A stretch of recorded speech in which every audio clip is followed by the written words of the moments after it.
This is a heist for the Avs as they lock up a key top line winger at a crucial point in the National Hockey League season for the long foreseeable future. And now that Chris MacFarland in the front office for the Avs has gotten this deal done, a bunch of stress lifts off not only this player, but the entirety of the team. And everybody can start focusing on the one collective goal for this team that is bringing another Stanley Cup championship back to Colorado. Welcome into Avalanche Digest, everybody. Mark Robinson here alongside Gavin Oceguera. Before we dive into everything surrounding this crazy new signing, just really quickly, want to remind you guys to make sure you're subscribed to Avalanche Digest. 78% of our viewers not subscribed. And what better time than now to subscribe to the channel now that we have a crazy signing and a amazing top-line winger locked in to the Avs for the foreseeable future. So the story of the day, the story of the league, everybody is talking about Marty Necas, who this morning was locked up in a major deal with the Colorado Avalanche. He extends with the Avs for 8 years. Gavin, initial reactions to getting the Marty Party locked in to Colorado for the next 8 years. I mean, the party's just never going to stop. It's going to go till we're over 30. And the party also continues because now we have our duo setup available. So we're able to come to you guys as a squad now, double the danger. So that's a lot of fun as well. And ultimately, what a great Thursday just to be alive. I think you wake up, you see the notification, you're feeling good. You finally get that piece of business done. And now all you're thinking about, your entire top six is locked up now for almost years to come. Lekkonen's does expire, but I mean, why would he not want to be here with all this fun going on? But you're just thinking about Makar, and that's quite a few years away. So honestly, you're in a spot, the Avalanche, more so than other teams, you're in a spot where you're just chilling. Absolutely. And we are going to talk a little bit about Cale Makar and the implications that this situation has on his extension, which, as you mentioned, comes a few years down the road. But that will come later. Obviously, we're talking about the details surrounding this awesome extension that is all over the news in the National Hockey League, not just Colorado. Everybody's talking about Marty Necas, who signed an 8-year extension worth $11.5 million per year with the Colorado Avalanche. Gavin, what do you think of the price that we were able to get Necas at? Do you think it's a little high? Do you think it's kind of right where we want it to be? And obviously all this in mind too with the cap going up in the next few years as well. Yeah, I don't know. I think with the deals going up and the price tags just inflating, you saw Kaprizov's contract. Your 10.5 is where I would have been happy for it to be. And if it just goes a bit above that, especially seeing Kyle Connor get 12.5, I kind of figured it'd be in the 11 range. 11.5, I mean, you just kind of just roll with it, honestly, and you don't look back. Yeah, I agree. I think another thing to consider about that 11.5 number too is I think a little bit of a bump in that contract number comes with longer term.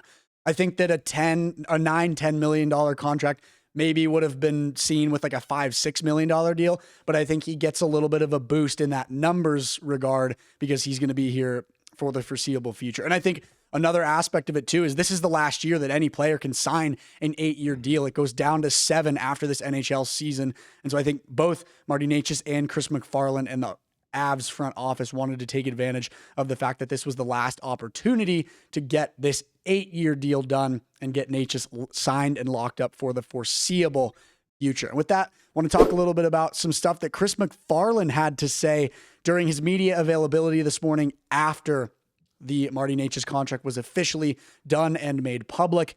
He's an electric top line winger, and they are hard to find, which I completely agree with this. Chris MacFarland is not wrong in the sense that top line wingers are few and far between. It either comes in lucky draft selections or, really good trade packages and just maintaining players in that sense. And the fit has been really good. And I completely agree. The way that Marty Necas is playing so far this year fits in perfectly with the system and everything that the top line is able to accomplish for the Avs. And then another very strong quote from Chris MacFarland that encapsulates this situation perfectly.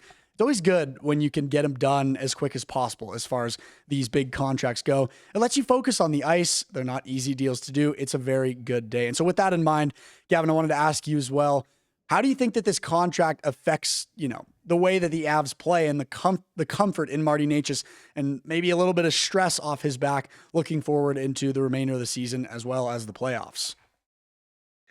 Yeah, with a guy like Martin Necas, I mean, he seems tailor-made to play in the Avalanche system next to one of the possibly the second best player in the NHL, definitely better than McDavid in the last few seasons. In terms of his speed, his skating, just how well he gels with not only the power play, but also just any type of player you put on his wing as well. I mean, everyone knew that it was a great fit. Don't let anyone tell you that Martin Necas did not want to be here. Obviously, he does for quite a long time.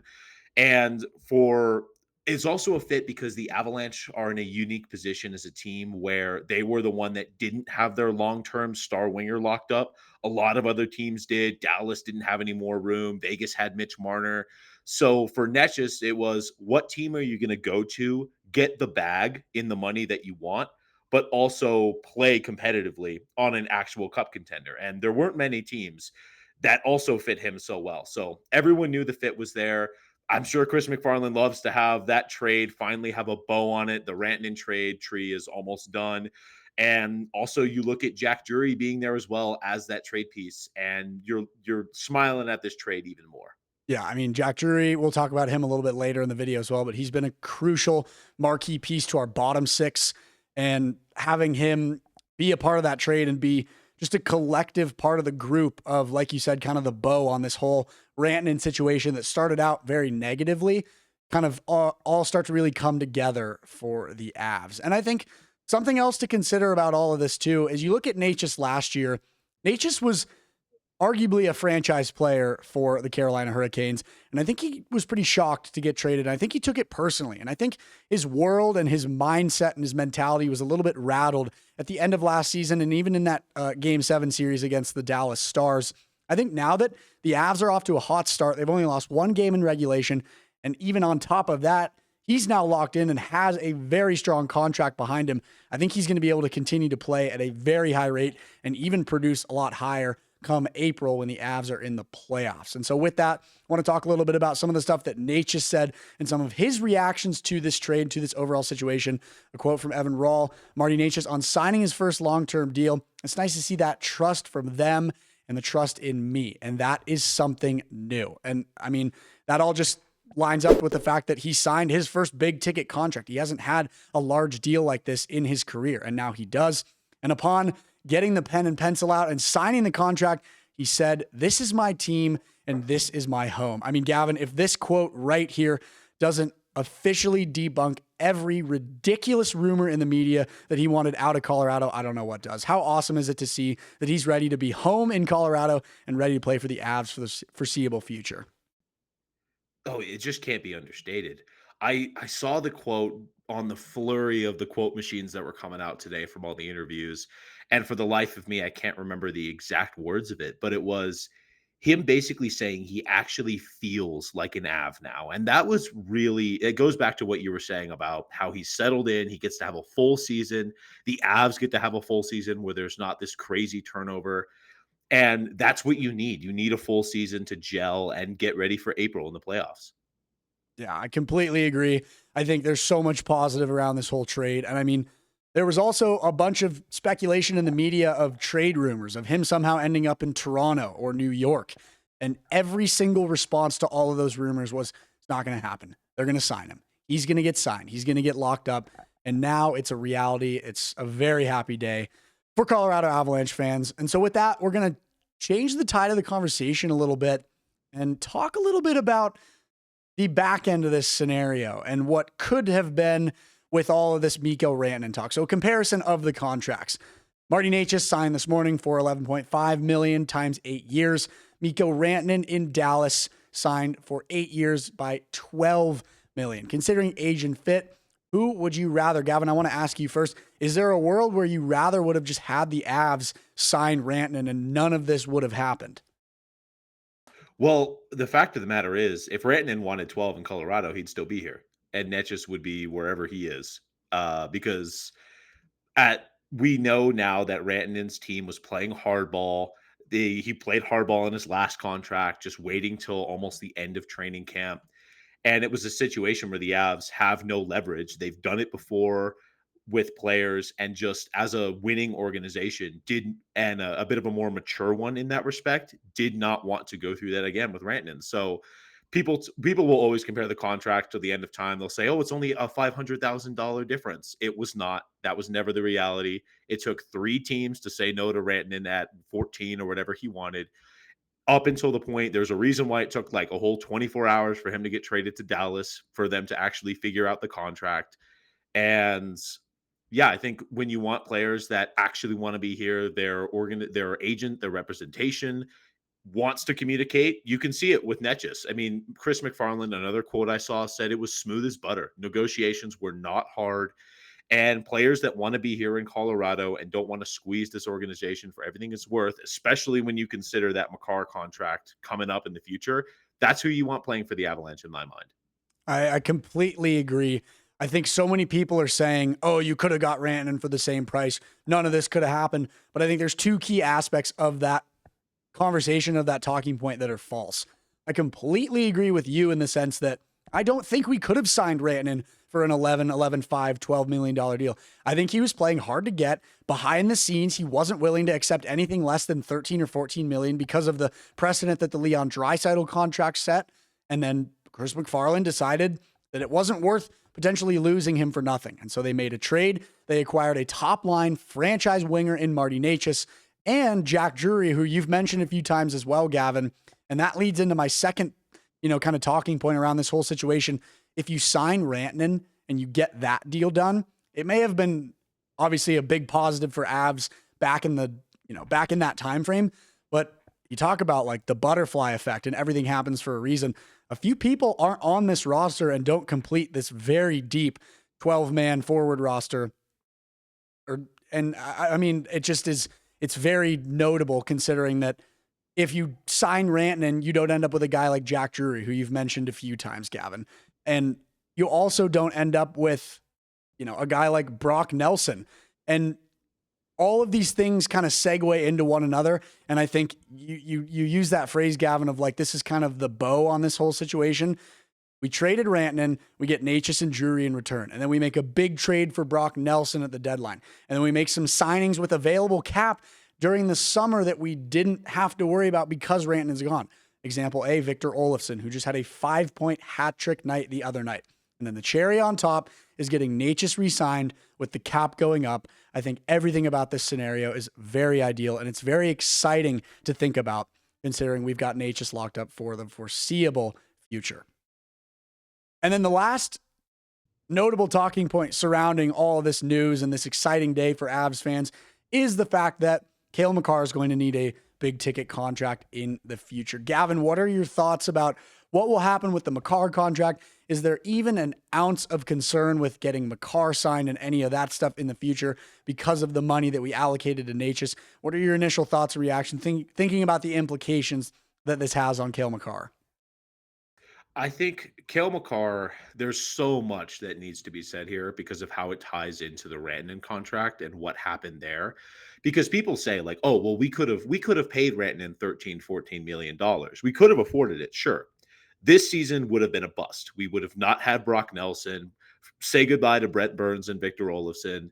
Jack Drury, you're not getting a center good prospect like that unless you trade a guy like Rantanen. So Carolina would not have given him up for anything. It's also the fact of, okay, call this year a bust. Next year is our only window because the cap will go up. It gets a bit better there. Then immediately after that, you get hit with the Cale Makar contract and your cup window is gone because you have no cap to do anything. So that's a lot of what people forget is, yeah, we could have afforded the Rantanen contract eventually, but then Cale Makar's contract would come in. And talking about Cale Makar, I mean, he specifically went to management and took a discount at $9 million. This is a guy who actively did the organization a favor, came to them, said, what do I got to do to win a cup? Like, what do I got to take? What helps you guys build the roster? And he did. So I'm not worried about Cale Makar's contract. He loves this team, loves to be here. He's not going to Calgary, especially you see how they're doing. Um, Honestly, I mean, hey, they're in the McKenna race. Congratulations. But it's a situation where Kale Makar is everything that Rantanen wasn't, and I'm so glad that we decided between him and Kale Makar. That's my thoughts on it. Yeah, I honestly completely agree with you. I think, honestly, Cale Makar seems a lot more willing to take a discount and to find a middle ground. Whereas, I mean, you could say that I'm wrong. People that are watching, you can let us know in the comments if you disagree.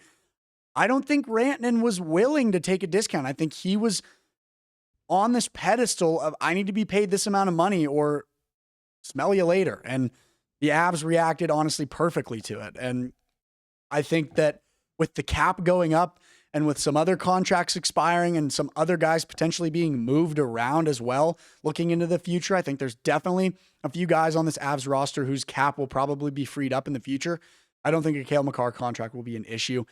And regardless of the fact that we are satisfied with a Rantanen, or excuse me, with a Necas contract and with how this whole Rantanen situation unfolded, I will say there is something to say about the narrative of the fact that Rantanen didn't stay and that he didn't get re-signed. And I don't think the Avs would make that mistake again with a guy like Cale Makar. So I don't think there's anything to worry about with getting him signed in the future. But that's a later problem. He's obviously got a lot going for him right now. And the most exciting thing about all of this is Necas is locked up for the next 8 years. The Marty Party is here to stay for the Avs, and it puts a lot of weight off their shoulders for really starting to lock in and chase Stanley Cup number 4. All right, thanks so much for joining us today on Avalanche Digest. Gavin Oceguera and Mark Robinson with you. Make sure you're subscribed to the channel. We appreciate you guys supporting more than you know. We will talk to you soon. Make it a great rest of your day. And most importantly, go Avs.